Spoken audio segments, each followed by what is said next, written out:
തിരുവനന്തപുരം വിഴിഞ്ഞത്ത് 80 ഗ്രാം MDMA-യുമായി യുവാവ് അറസ്റ്റിലായി. പൂങ്കുളം സ്വദേശി ആനന്ദാണ് എക്സൈസിന്റെ പിടിയിലായത്. നിരവധി ക്രിമിനൽ കേസിലെ പ്രതിയാണ് 26-കാരൻ ആനന്ദ്.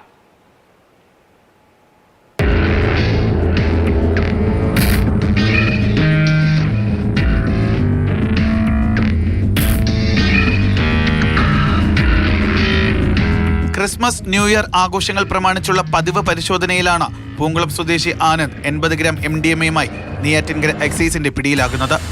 നിരവധി ക്രിമിനൽ കേസുകളിലെ പ്രതിയാണ് 26-കാരനായ ആനന്ദ്.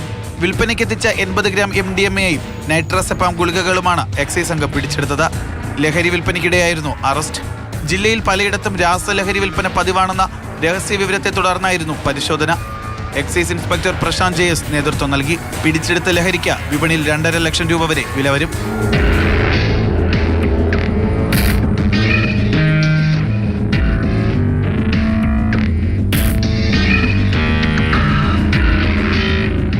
മാതൃഭൂമി ന്യൂസ്, തിരുവനന്തപുരം.